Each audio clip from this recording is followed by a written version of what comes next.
Okay, with this video, I'd like to go over the chemistry of intron removal.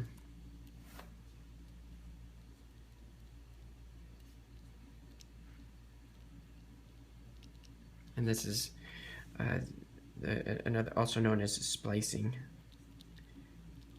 Splicing is not quite as descriptive as intron removal. We want to remove introns from and connect exons.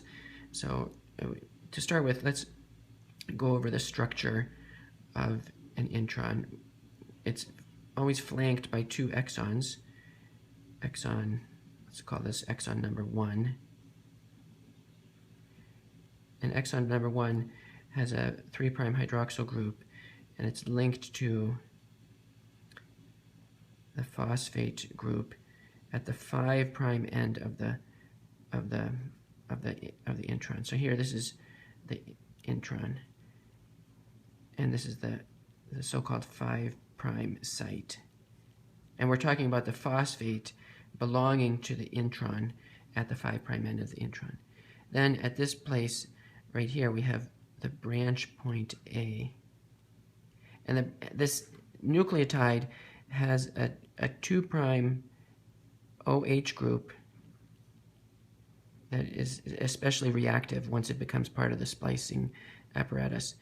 And that's going to be important for chemistry. And then at the other end, we have the 3' site of the intron. So we call this the 3' site. So with respect to the intron, it goes 5' to 3', and that is then connected to the next exon, exon number 2. So the chemistry can be described as a sequence of two transesterification reactions, meaning we're going to take this ester linkage between this alcohol group, the 3' of exon number 1, attached to this acid functional group, the phosphorus, at the 5' site. We're going to break this ester linkage and form a new ester linkage between the 2' alcohol group of the branch point A and this 5' site. So in the first reaction, we remove exon 1 and leaving a free alcohol group, and then this 5' site is now esterified, or makes a new ester linkage with the OH, well, it used to be the OH, which is now, this is the new ester bond here between the 2' site of the branch point A. And so this forms some kind of loop-like structure. And now we still have the 5' site intact. But that is going to be the place where the next transesterification reaction is occurring.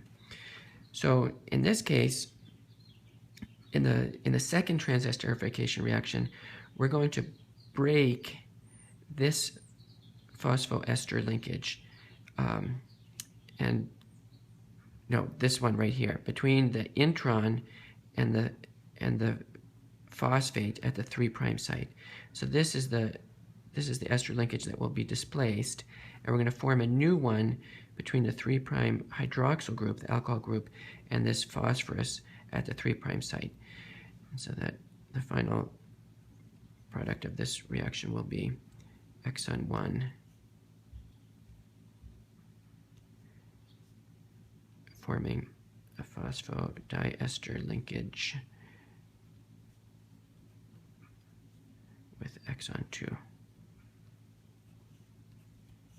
And we have the branch point A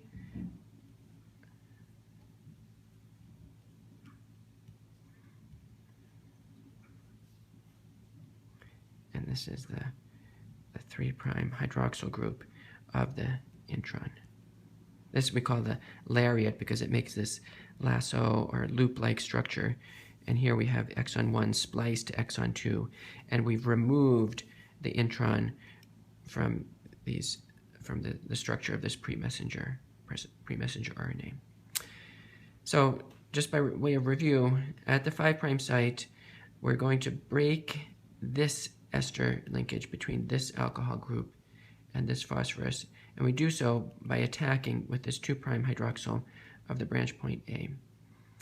And then in the second step, in the second transesterification reaction, we're breaking the ester linkage between this hydroxyl at the very 3' end of the intron and the phosphorus at the 3' site.